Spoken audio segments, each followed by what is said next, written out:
Welcome back, everybody, to Rolltop Rams, where we're playing Domain of a Nameless God. I'm Charles, and I'm your GM, and we're back with my players. We'll start with Greg. Oh, hey, that's me. I'm Greg. I play Horton Phoenixwood, the inquisitive rogue monk. Then we'll go with John. Hello everyone, I am John, and I'm here playing George Thoroly'Evil. So stay tuned for more of his hilarious antics. And then finally, Brendan.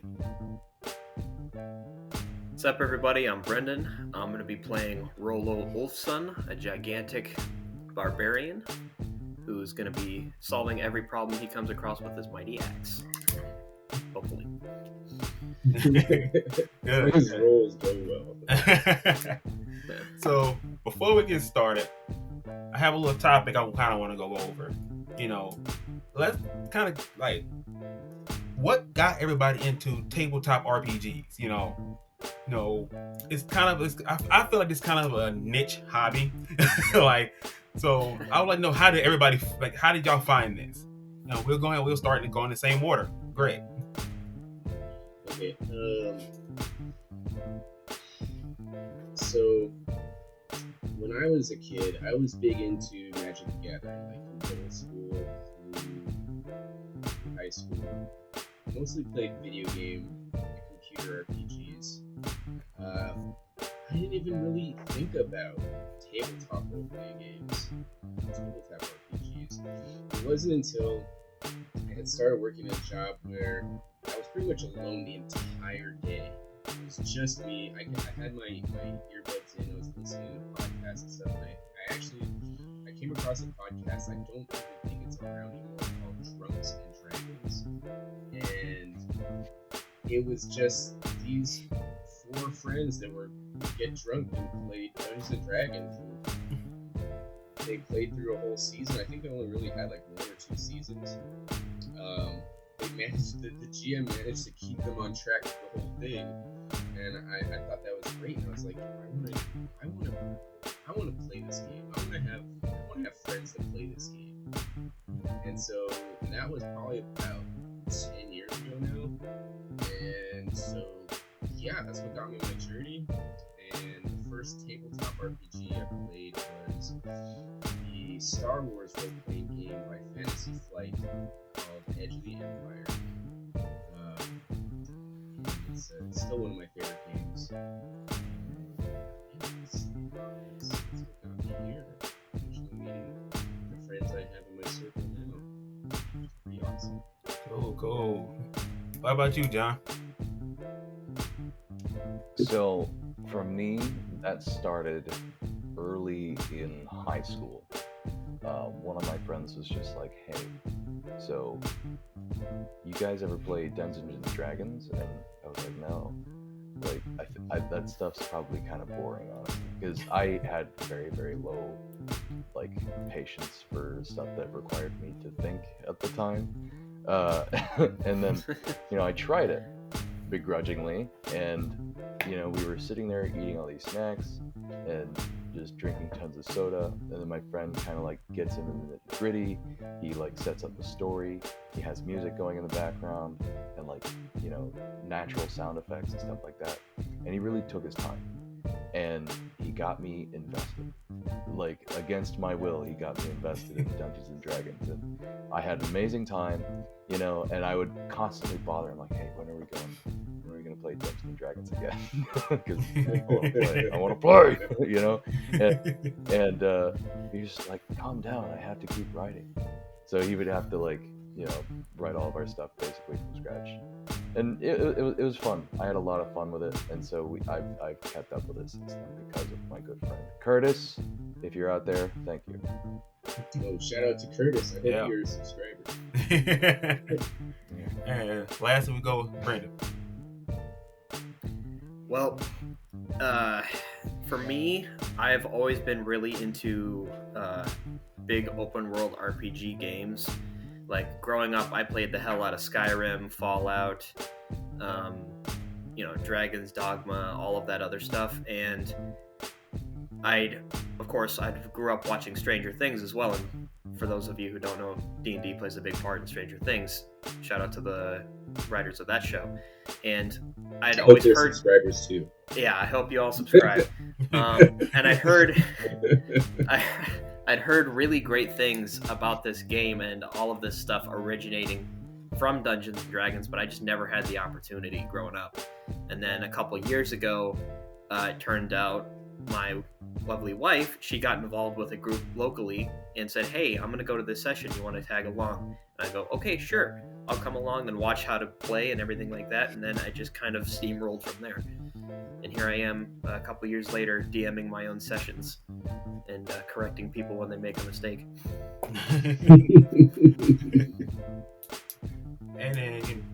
And for me, like I said, I didn't know what Dungeons and Dragons even was. Like, he was a cool guy. He played college football. Yeah, like I was into sports. Like in high school, my whole thing was sports. It was football, So I didn't even know what it was. I really just thought it was just a bunch of people like in a basement, fucking nerding out. Like, yeah, like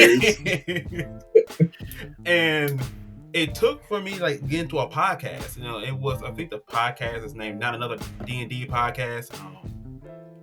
I start listening to that. Shout out to Not Another D&D Podcast. I hope they're subscribing. Hope they're subscribing too. Yes.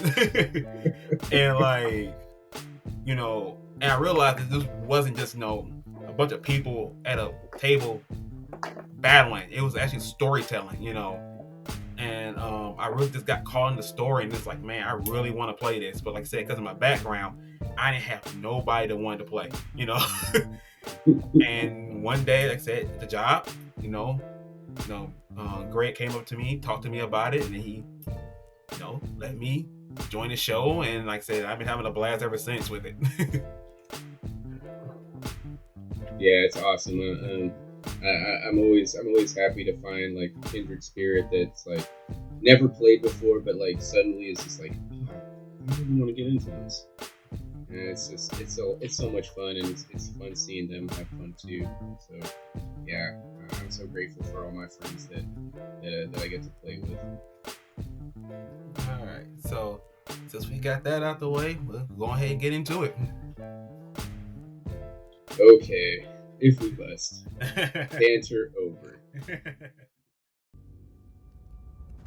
In the last episode of Domain of the Nameless God, Rollo proceeds to patch up Yutori's wound to his chest after mistakenly believing that he was attacking the Silent One. The rest of Rollo's watch goes smoothly as he wakes up Horton and gives him a quick brief on what happened during his shift. To stay awake, Horton finishes applying aid to Yutori and decides to have a heart-to-heart with him to gain his trust. Although successful, Horton fails to stay awake during his watch. Awoken by Ayas, Horton apologizes for falling asleep and updates Ayas on Yutori's condition. Horton begins to set up his bedroll, but is interrupted by Ayas revealing himself as the Silent One, and attacks Horton, then flees into the woods. After healing Horton, the party decides not to pursue the Silent One and continue getting some rest. George, as you wake up and start to get yourself together, you look over to where where your Toro was supposed to be, and you see his body, but you see a dagger driven into his heart.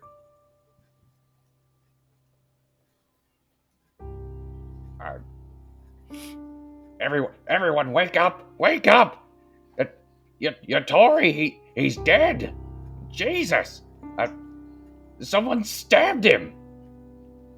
And George is gonna go start shaking people awake if they haven't just woken up already. Yeah, I think at that, George probably... Horton would probably snap awake. Yeah. What's that? Who? Mr. Yutori is dead?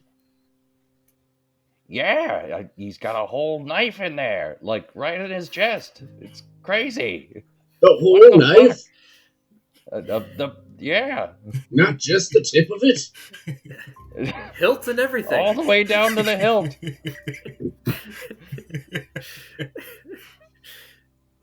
Well, I guess I'll take a look. And I was giving Rollo a chance to say something, but I guess he's not going to say anything. I don't know. Well, Rollo's gonna get up and he's gonna look around like, what is even happening? And he's just kind of staring since over the night I accidentally pitched an axe into Yatori's chest and then tried to help him. So it's like, I don't remember throwing a knife in my sleep. That was weird. And I had spent some time performing medicine on him to kind of heal him with his wounds and staunch the bleeding. Yeah, he was fine when I had left him. I'd like to. I was gonna say, what's everybody passive perception? Ooh, I have a good one. Passive perception. 15. I have 11. I have 13. Okay. Yeah, it's not too hard to see. You notice to the side of him, but is a letter that's been folded like one time over. That's laying next to his body.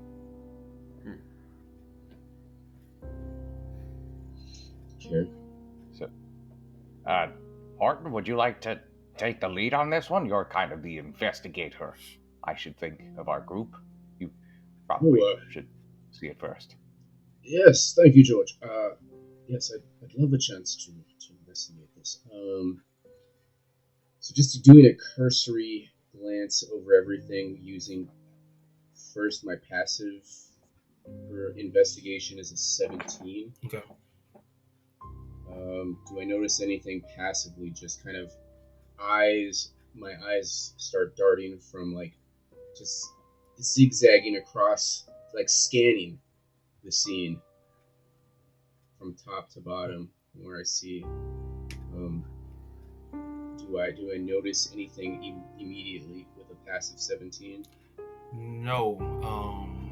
You do see Yatori laying in a pool of blood, but you don't see anything strange, footprints. Because it was muddy, so you would expect to see maybe some footprints around him, as if somebody stabbed him. So, but you don't see any of that around him. You just see the dagger that's inside of his chest, and you see that note that's next to him.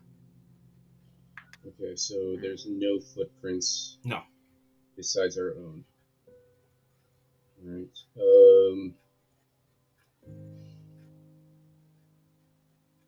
I will take a handkerchief from my breast pocket and first looking at investigating the dagger to see if there's any particular, if this thing will just come right out or if I need to handle it a certain way. So I hold the handkerchief in my hand, and I put my other hand on my chin. Where is it at on his body? In his chest, through his heart? Or it's through his heart, all the way to the hilt. Like he said, all the way to the hilt. It's in his chest. And Rollo, you will notice that because you could have sworn that blade, you had that blade. It's that but it's not on your possession no more. So I don't know if you would tell Horton that, but you notice that dagger you had is no longer in your possession.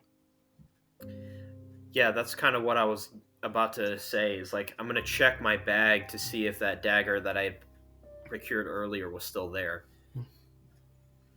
But if it's not there, I'm going to I have no reason not to share this with the group. So I would walk up next to Horton and say, "This appears to be the same dagger from my bag. Although I don't remember dropping it or even taking it out. I had wrapped it in a cloth to prevent direct touch." You're right, I remember. Yes. Hmm. I will withdraw the dagger using the handkerchief to kind of touch it so that my skin's not on it. Okay. As you draw the dagger out, you notice the dagger it changed a little bit. Except that script that was on the actual handle, that script is now on the blade. And it was demonic, I believe, last time. Yes, it was I demonic. have an ability. Okay. I have an ability that allows me to like recall knowledge, like 100% of it within like 30 days in game. Okay. So, that. But I was never able to decipher what the words were. Well, this scripture is a little bit different than the last one. It says something different. So I can't take another check for it. What sort of check would you need? Give me a history. Gentlemen, the inscription that had once been on the hilt, pommel of this dagger, is now on the blade. And I will kind of hold it up for the group, but at the same time doing my own history check. Plus, for an 8. 8. I can really give you with an 8 is that it's written in Infernal.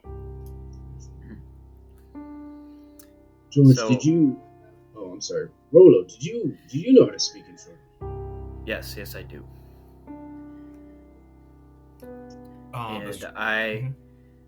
Sorry, I don't mean. I rolled a 17 for a history check. Oh, okay. Well, since you actually can read it, on the hilt it says Nameless on it, and from your understanding of that is you don't know much of it, but you do know there's possibly a god that used to be a god that kind of got disowned and cast out. So you have an inkling that this Nameless one could be that dagger could have something to do with that potentially god that nobody talks of, nobody knows, but you don't know much of it though.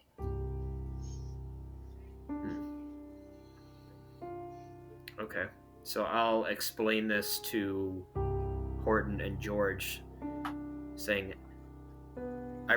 it states Nameless, but I have a feeling this is referring to an old deity or an old god that has fallen from grace at some point. No one knows very much from what I recall.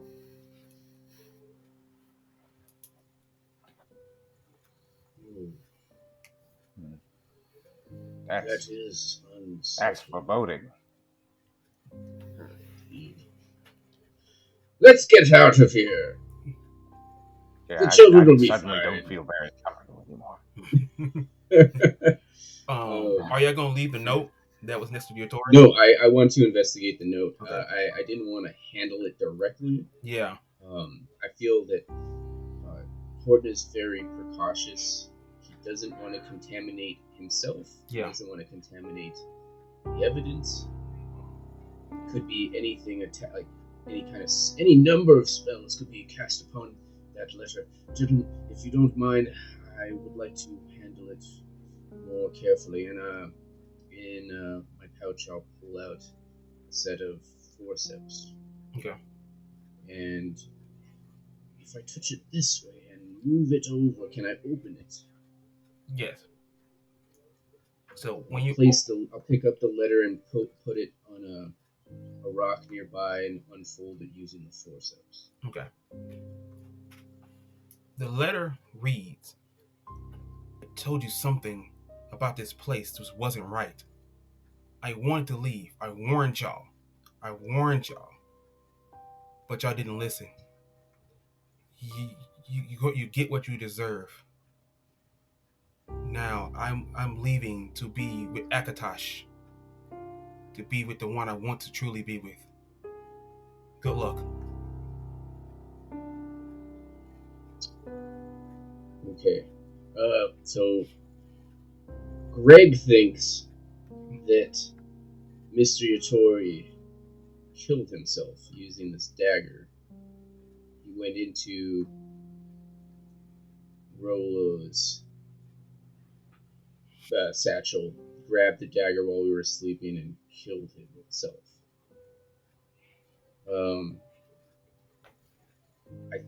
I don't know if Horton would think that though.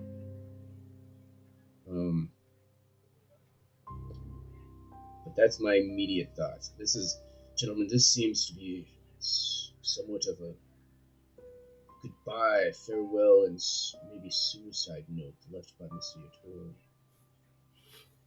Rollo, you said that it was in your pouch. I'm sorry, George, were you saying something? Were you about to say something? Let me take a look at that note. Maybe my eyes aren't what they used to be, but, maybe we're missing something. The guy seemed, I don't want to say full of life, but I don't know if he was maybe the kind to kill himself, right? I don't know. Maybe something drove him to it. Could I do an insight? Maybe an insight check or an investigation check? Do an insight. Insight. I suppose this is like based on my conversation with Mr. Yatori. Yes, the previous night. Would he have done something like this? I have a +7 to my insight. With a natural 15 +7. Nice. Okay. So what you gathered is that Yatori did seem like he was out of it. He didn't seem all the way there. Like he started to lose some of his sanity. And maybe you seem like you talked him down a little bit, but you also know that he was quite, quiet at the same time. And maybe touching that dagger, because you notice he didn't, like, he's the only one that physically touched that dagger. Maybe drove him over the edge in insanity. Before saying this,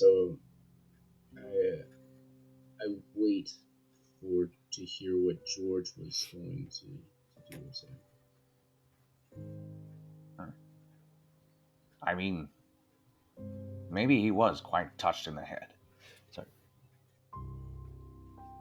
Maybe something was terribly wrong with him.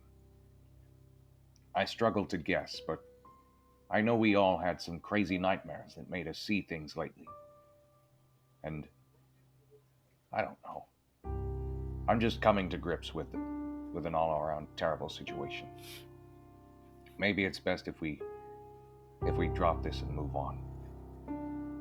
There's bound to be worse ahead of us. I agree, George. Yes, that's my assumptions as well. Based on my interaction with him, conversation with him last night, I thought I had talked him down from the edge, but something about this dagger is not right. Anybody who keeps this dagger, it's my belief that it should not be touched directly. You should wrap it in something if we are to take it with us. It might still prove useful. Perhaps we should leave it, but I agree with you, George. I think we should continue. Rollo, do you want this back? And I'm still holding the dagger in the handkerchief.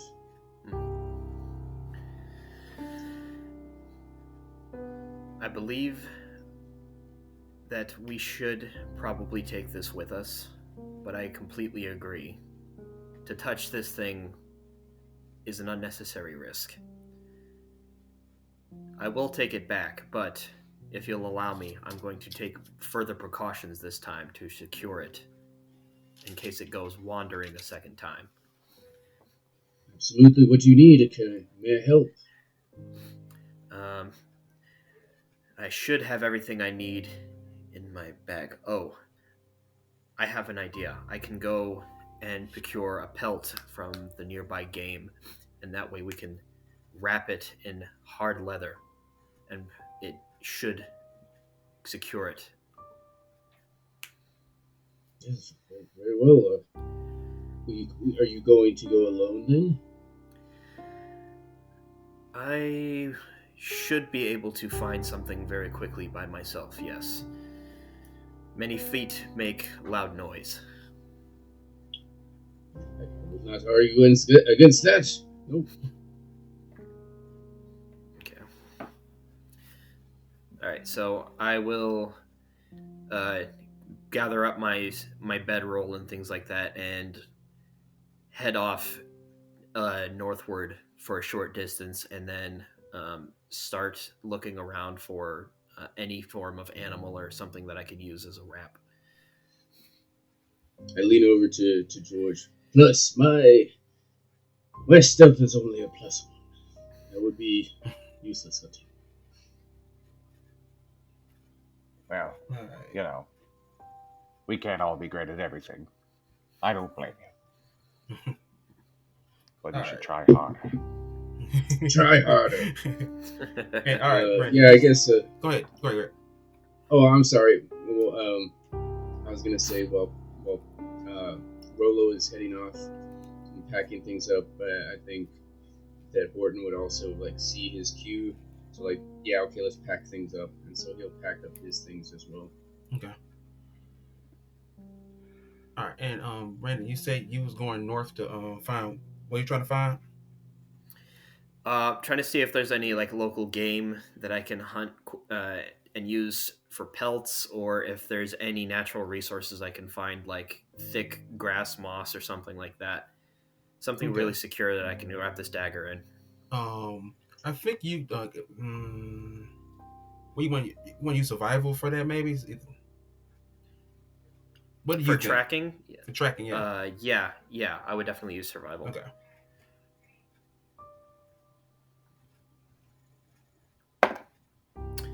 Let's go 18. 18.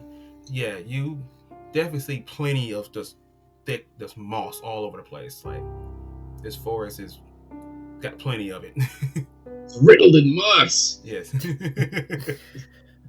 far as the eye can see. Moss always points towards civilization.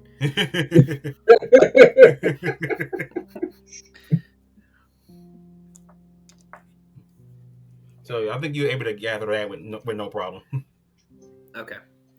But on your way back, you do notice you see when you come back into camp, you see a raven that is just kind of pecking at Notori's body. Oh, he didn't do anything with his body. How disrespectful. Okay. So as I reapproach camp and I notice the raven, I'm going to kind of stop and go, "Oh, hello there." And Horton shoos him away. Shoo! Beastly thing! Rat with wings! Quit being such a pecker.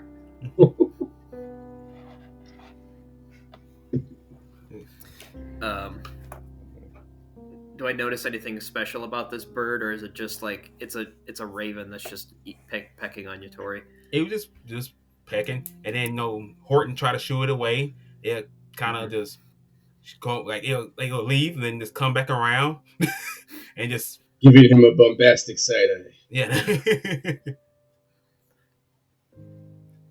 So as it flies and lands back, I guess, in Yatori's lap, I'm going to notice it a second time and slowly approach and go, "You are really fascinated by this corpse, aren't you? Where did you come from?" Because Rollo has a lot of experience in animal taming, and he knows that ravens are exceptionally smart. So he's like, "What are you picking at? Are you just eating him, or what are you doing?" Yeah, you notice it's picking at his bag, his equipment bag. Maybe Yatori got some food in there or something, and it's pecking at it. So it's not pecking at his flesh; it's just pecking at the bag. Gotcha. Okay. So would that be sleight of hand or animal handling to like assist the raven in getting some food out of his bag? I'll go animal handling. Okay. All right. Hang on. Scroll up. +1. So that's a 14. Yeah, you easily take the bag. You do see some berries in there that maybe the raven during the night and kind of knew it was there, but it had trouble turning the bag over. Mm-hmm. And you give him some berries. It kind of pecks it, and then it takes off and kind of lands on your shoulder. It seems very fond of you. So as the raven lands on his shoulder, he's gonna reach up and like slowly stroke under its beak. He's like, "Enough food for our friend here." And then he's gonna glance down in the bag, pick it up, and he's gonna inspect what else is in there. Gentlemen, I'm sure it's all garbage. We should just burn it with the corpse. Don't forget to urinate on it first. It helps with the fire. Oh my Oh god. boy!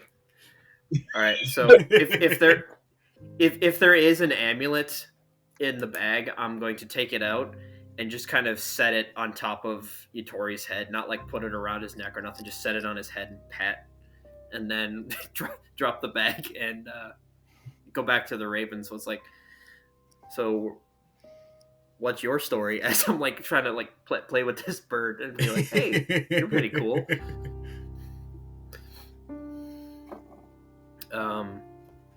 And I can kind of sense like this. Rollo can sense that this bird is just like, you know what?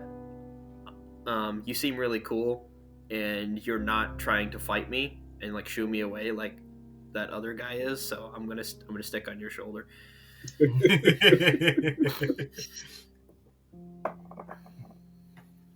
All right. So with all that, being done and said, do y'all continue down the path where you see the footprints at? Yes. Yes, Maybe sir. going eastward. Going east. Yeah. All right. Rollo, be careful with that beast. It's probably riddled with all manner of insects and parasites. Don't birds like that eat insects and parasites? I have no answer. Yes, probably.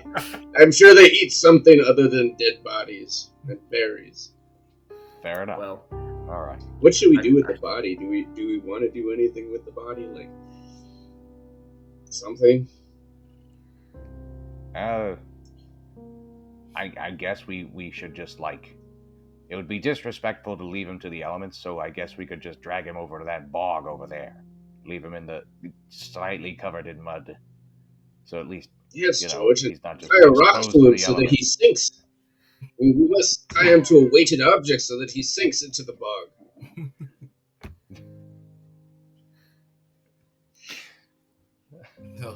So y'all Never to be seen again. so y'all proceed to do that? No, I think we'll just probably Okay. continue. Okay. You know what? I suddenly find myself bereft of the care necessary to deal with it. Let's just leave him there. Nature will take its course, and he'll look really cool like me. Rollo's gonna pick up like a small handful of dirt and just kind of drop it on him. There you go, a burial, and we're gonna walk off. Yes. Nature always finds a way. So y'all continue down the path. So y'all continue down the path. Y'all been traveling for about a half an hour, and yet the strong odor of like rotting flesh and copper that's kind of hangs in the air. Like I said, y'all smelt this before. Like when you first enter the forest, you kind of remember that scent. It wasn't there, and it just apparently just showed up. As you continue, you see a body laid out down the road. Oh, fellas, look! Another body! Surely. Whose body is it? I don't know. And George is gonna reach over, grab the shoulder of the body, and turn it over as carefully as possible with his bare, gross hand. It's Ias. Ias! Ah, Are you okay? Ias? And he's like shaking the body. Is he alive? I should have Yes. checked first before trying to shake it away. When you start shaking him, Okay, he cool. start coughing. What? What happened? Like where I'm at? Don't worry. It's not the cold hand of death leading you away. You're still fine. You're still alive. Yes, George. Trust. Thank you for waking Ias. Trust in Thoroly'Evil. Mr. Ias, you don't recall what happened last night? No.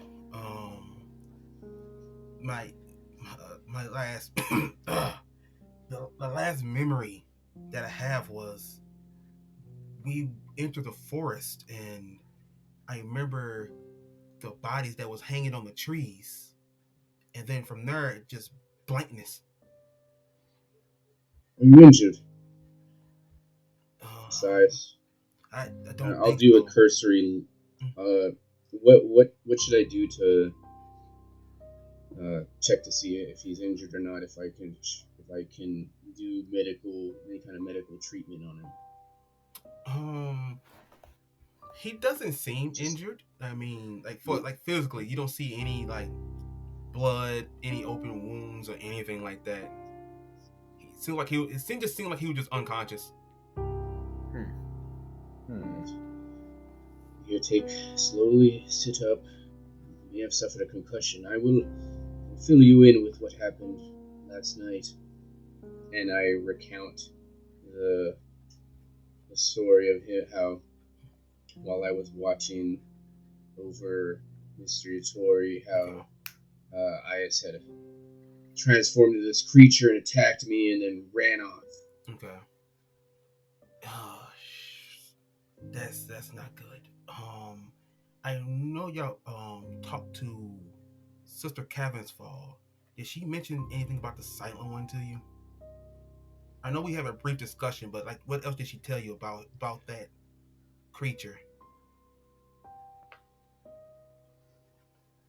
Not much that I can recall. Yeah, I can't recall. Me, the player, can't recall. Yeah. I don't know if Horton would be able to recall. Why don't we look at the fourth wall and roll for history? Yeah, let's do a roll for history. Everybody do a roll for history. See if you can recall it, man. Well, so Horton has an ability that allows him to recall that 100%. It's called.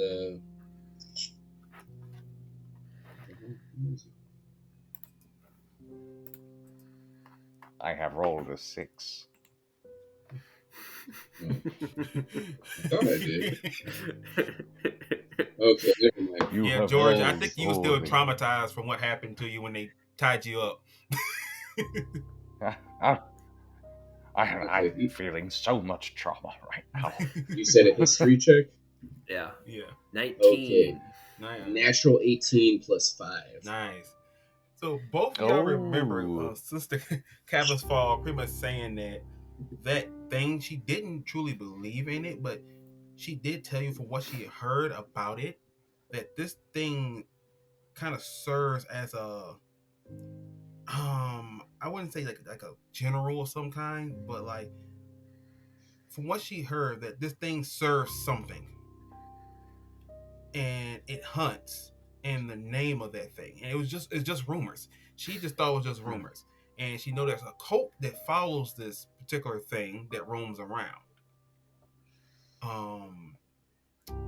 And like I said, from what you can gather is when Aya said that things going this forward and it ends up dead, you have a feeling that all the stuff you been encountering, you can kind of put the pieces together that this might be the silent one that y'all are dealing with, and that thing is that it's not a rumor. That this thing is a real creature that's in this forest. So, Mr. Ice, I do recall what the sister had told us. These rumors, these myths of this creature that hunts, this silent one, if I'm not mistaken, is it's no myth. It's real. I believe that this creature that we encountered last night, the one that had possessed you, had erupted from that merchant that we found on the road earlier. It's real. It's here, and there's a cult that follows and worships it. Oh, this is not good. So my worry is, if we know this thing can shift forms and take the face of victims, how do we go about trusting each other? Well, there's not much of a face on me to begin with. That'd be pretty impressive, honestly. But I don't know. I couldn't really tell you in all honesty. That's a vexing question. So Greg doesn't have any idea how, but I think that Horton is much smarter than me, and but I don't know which. I don't know how you would draw upon that knowledge, if it would be like investigation or an insight into all the events that are happening, piecing together, like in his mind palace. He sits at his desk with books upon books upon books, stories high, and boards, chalkboards, where his scribbles and line drawings pointing to different pieces of evidence in his mind palace. I'm not sure like which skill he would draw upon to kind of put the pieces in a proper order to be like, this avenue might be more appropriate than another avenue. Okay, so are you trying to figure out like exactly like how's this? Are you trying to figure out how this thing is shape shifting? Or are you trying to figure out like how can we tell the difference between what's it and what's real? I think that knowing what's giving him the ability to shapeshift, I think, is beyond what he would be able to know. Mm-hmm. But I think that based on his time with his new recent companions,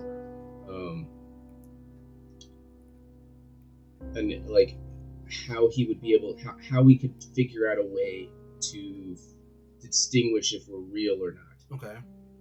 If we are who we say we are, should we do like the thing sort of process where we cut ourselves into a petri dish and light it on fire? Is that a way to do it?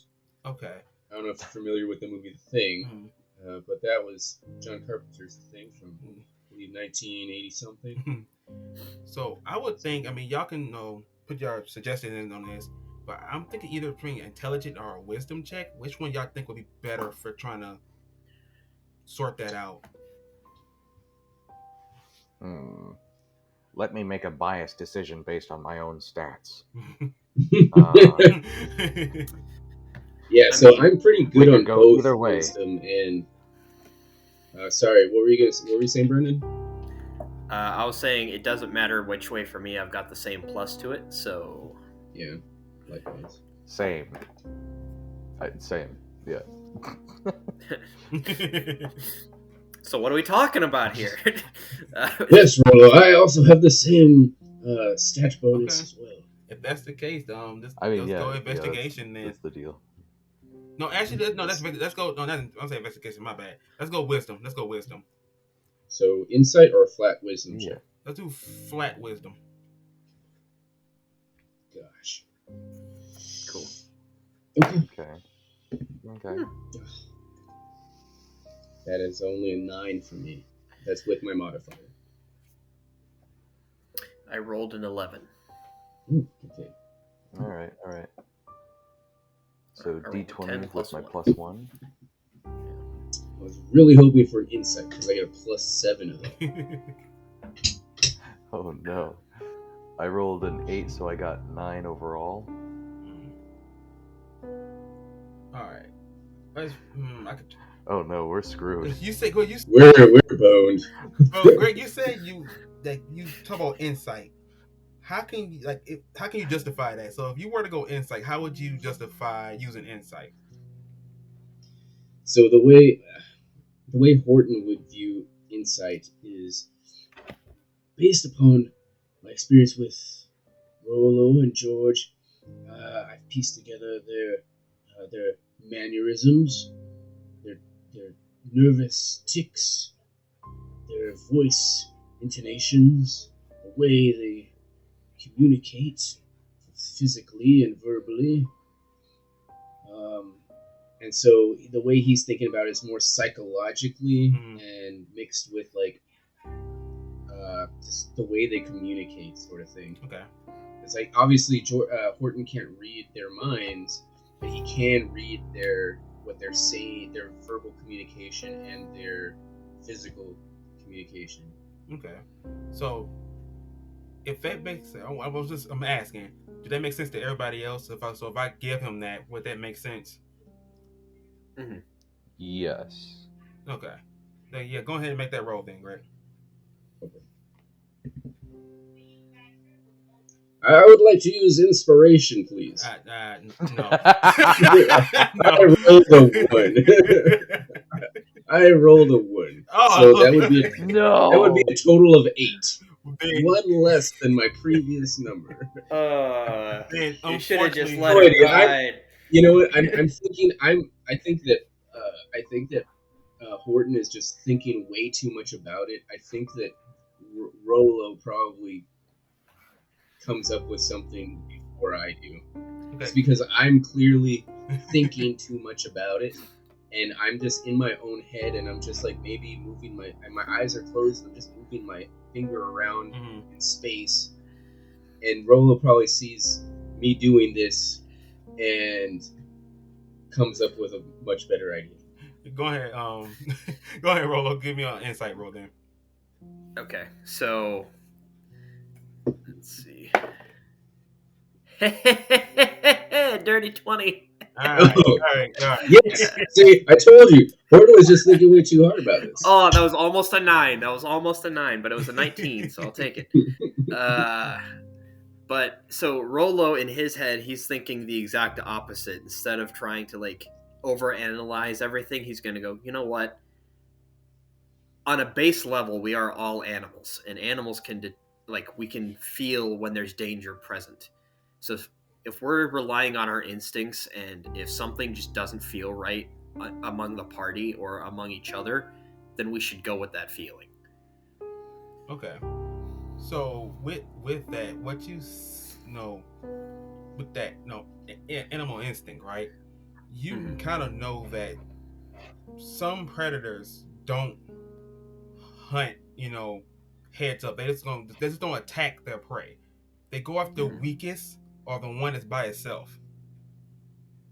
And you have a hunch, like there's nothing physically that you don't think that y'all can do that keep this thing from doing that.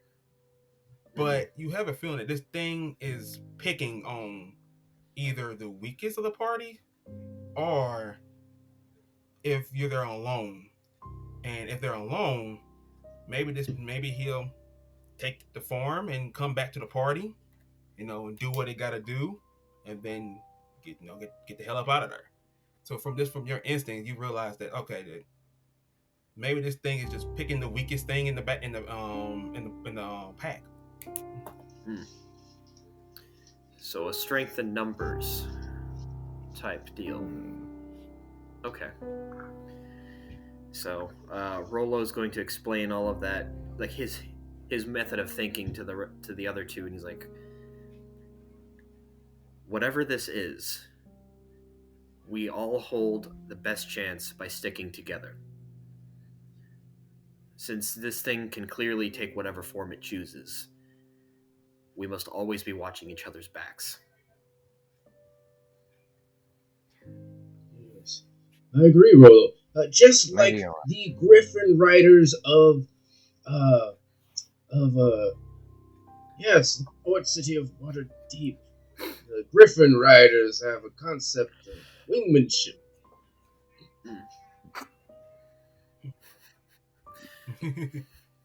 Yeah, what he said. I believe in what you're saying. Let's stick together. Yes, That's the Rollo, I think smart you thing are to do. right. Yes. So Ice will get up. He's like, why? I wonder why did they choose me then? Like, Must have been the weakest link. Besides. great. No. Great.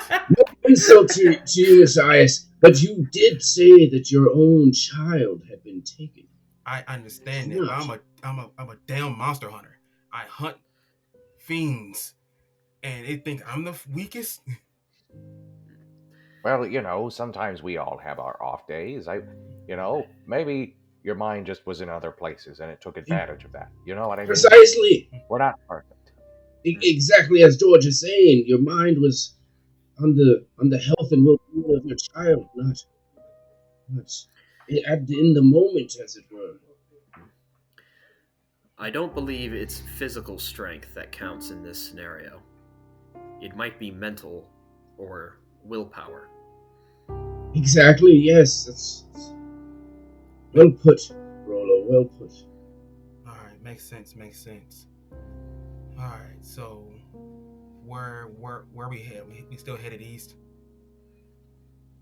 Yes, Mr. Ice, we're still headed east, tracking the footprints of the children and anyone else. Alright. Well, I don't believe I should take lead. It seems like I've been through a great deal and I missed quite a bit. So I wish not to take lead. Of course, I don't want to take the rear because, like I said, since this thing is obviously, I guess, picking on me, and I'd rather hang in the middle where maybe I can keep an eye on me because I don't know what this thing has done to me.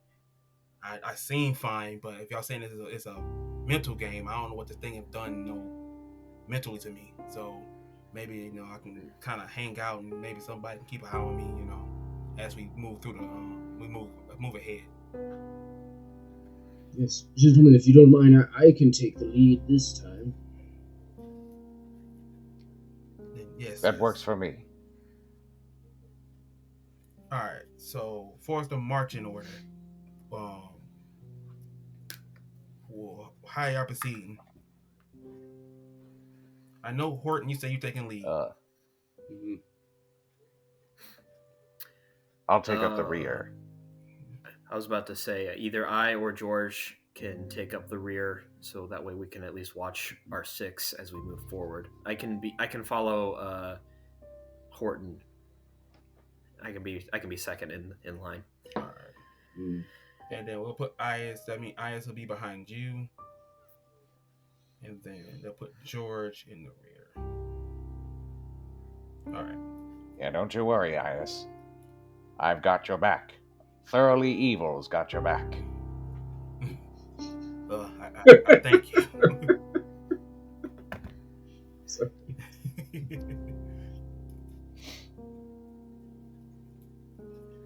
All right. And I did get your message. Do you want to use it?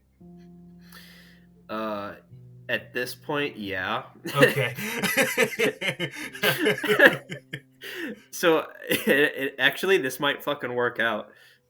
I'll just play it as if it's allowing me to speak to it, since I was nice to it and I fed it, and I've kind of formed a small friendship with it. So okay, yeah, I'll cast Speak with Animals. He's made a friend. He's made a friend. I forgot I had this originally. So otherwise, yeah, it's all right. It's all good. Yeah, so I cast Speak with Animals and I start chatting it up with the Raven. Okay. So what do you say? Because the Raven's just sitting there, minding his business. Do you say anything to it? Like how do you open it up? So, as I can, again, as I feel like I'm able to actually communicate with this thing now, I will. I'll open it up. So where do you come from, little brother? And basically say it in a way that the bird can understand. And then, now I'm casting Speak with Animals, and now I'm having a conversation with it. All right. The bird will look over. Do you want? Go ahead. I was about to say, do you want me to just like fill in the background for the bird, or do you want to do that?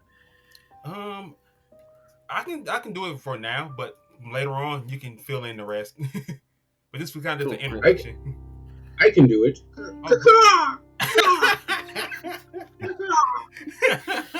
Just Okay.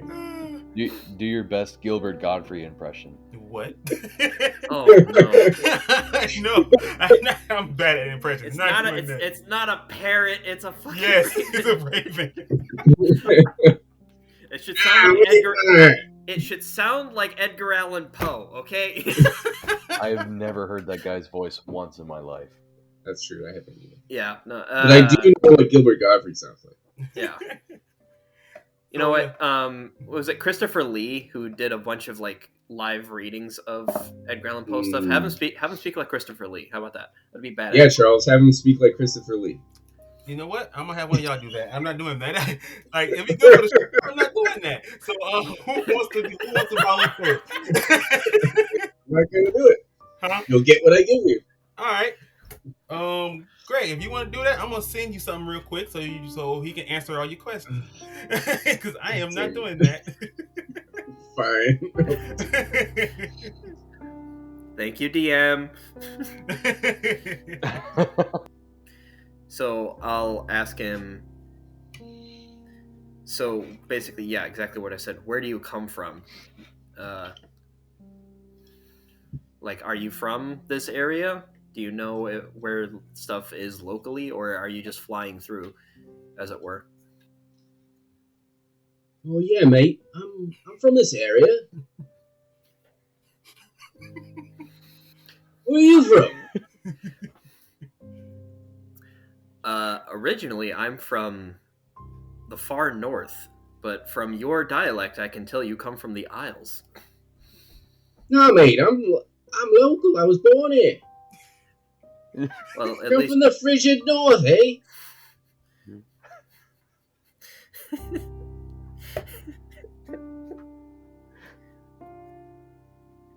You're right. I apologize. You might have been born here, but at least your heritage. We all sound like this here.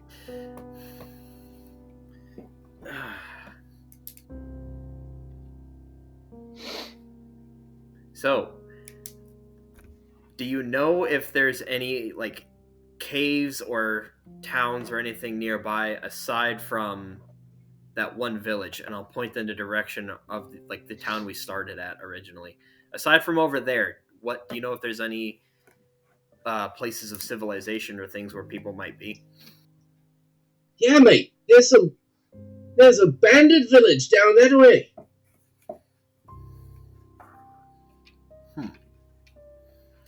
Is there any easy way to approach it that wouldn't be obvious? Oh yeah, you could fly. Just fly there, and the crow will like flap his wings and fly a little bit. Just hovering above his Rollo's shoulder, and then fly down back down. Just like that. Simple. It's simple, easy. Well, as you can probably tell, I was not blessed with the ability of flight. But since you are, maybe we could help each other. And Greg, you can give him a warning. You can tell him that some hours down the Raven did see some like a campsite that had three people around it. They wasn't moving. They looked like they was getting no warmth from the fire, but it wasn't moving from what the bird can see. So you do know before you get to the village in the middle, there is one more camp site that y'all will run into. And there are people present. So you can give him a warning on that. So you're saying that the Raven can't help him, but can't physically help him, but can tell him that there's like... Yeah, from what he's seen, because just flying around from last night, he do know that there is people, like, if you keep heading east, you're going to run into another, like, campsite where there's people there. From what the Raven... Before we get to the actual bandit camp? Yes. So that's a village. That's a whole village that's been abandoned and been broken down. But before you get to that, there's a small, like a setup, a little camp where somebody's like kind of just set up for a night. And he did see 3 people that was there. Okay, all right. They wasn't active. It wasn't like they was moving. They were just sitting by the fire. But that's all he can say when he just by flying by. Okay. Well, mate, last night when I was flying around trying to figure out how I was going to get them berries from your buddy, I did see if you keep going east, just a little while down, you'll see a little camp, smaller camp than the other one where the bandits live. You'll see a camp where there's 3 people there. They weren't moving while you were keeping warm and dry. I just flew back to get the berries. But if you keep going down this way, you're going to find those 3 people. Oh, thank you for the heads up. Yeah, no problem. How about a berry? Yeah, sure, why not? Here's a berry. Thank you. How about a berry?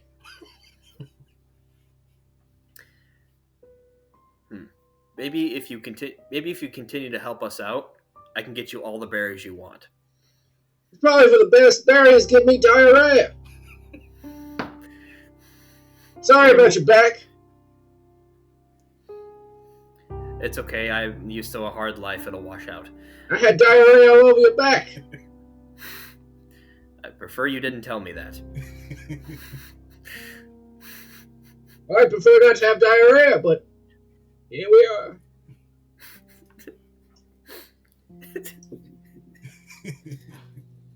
All right. I'm going to get you some fiber so that you don't have diarrhea all over my back anymore. So I had to look up the Rollo like, so are you done speaking with your animal? I suppose so. He mentioned that there was an abandoned village if we continue down this way. He did mention that he saw up to 3 people huddled around a fire last night. Whether or not they're still there, I don't know. Perhaps as we approach... by the way, what is your name? I forgot to ask. And I'm talking to the bird. Wherever you want it to, Greg.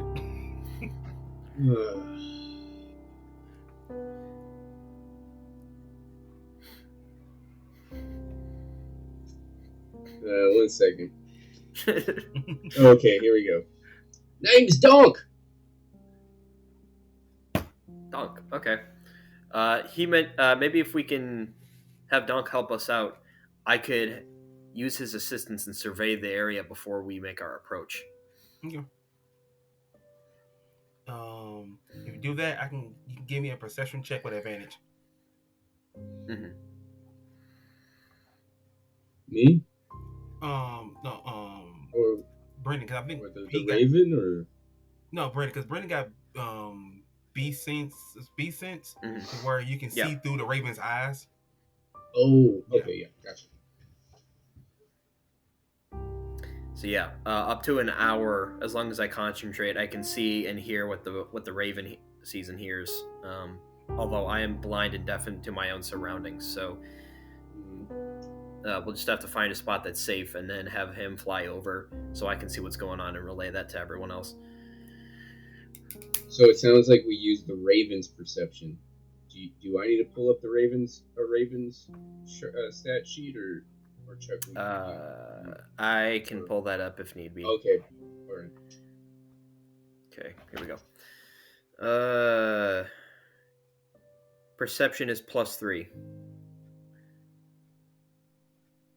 Passive perception is 13. Okay. Oh, I didn't know that. A raven can make a mimicking sound. Hmm. And a creature that hears this and fails a wisdom check is drawn to it. I didn't know that. Oh, Oh, yeah, I didn't know that either. That could be useful for old Donk.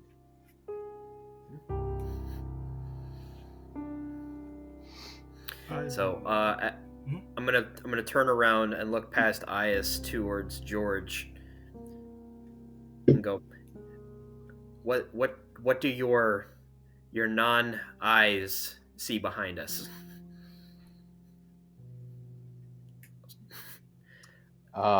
Well, let me take a look. So I'm gonna do my my. Let me see. yeah. If you I guess check, that would just give be me perception, give me a right? wisdom perception check. Yeah, I forgot to say, Alright. John, you're an elf, right? Originally. I am I'm a tiefling. You're a tiefling. Okay. Yes. Because I was gonna say, what do your So- elf eyes see? But then I forgot. Yeah, maybe he's not actually an elf. God, you're ignorant.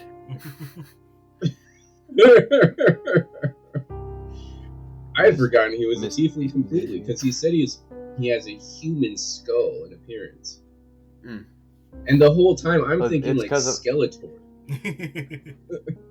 Well, it's because of battle scars. I as a young man was left heavily injured, and due to some certain dealings with people I would rather not discuss, I now have my senses back and can function as a normal person. But now I am rolling die to see with my eye sockets. Yes, of course, as one does while investigating. Yes, so Nah. I rolled a 15 total, Okay. and so what do I see, DM? All right. As you look behind you through it's a slight fog. So as you look back, because it's the morning, because y'all had yours, but it's like a dense fog. As you look back for a brief moment, you see the glare of 3 orbs staring back at you from the shadows. It almost appears as if the eyes that don't quite match have been cruelly cast into the cavities of his face. As this thing stares back at you, you unconsciously blink and the figure vanishes into the mist. I need a sanity saving throw. Oh shit. You jinxed it, Greg. It's another mimic. We rolled a 16, baby. Good. You good. Ooh. Okay. You good. You know, for a second I thought I saw some really weird three-eyed thing back there, but I think it's just my eyes playing tricks on me. So, I don't know. I think we're fine for now. You don't have any my eyes, lack George. of eyes playing tricks on me. Yeah. Hey, well, you know, yeah, I don't. All right, I'm gonna slow down in the walk, so I'm walking next to him for a second and put my hand on his shoulders, like, look, man, where I come from in my culture, battle scars such as yours are a very sought after commodity. It shows one is well traveled and experienced. Do not be ashamed of that. But you also can't seem like a normal person, God. so I'm going to make fun of you. But you'll get all the ladies. Oh wait, no, that was also Sir Wyman. Sorry. And as y'all try to console George, we fade back out to be continued.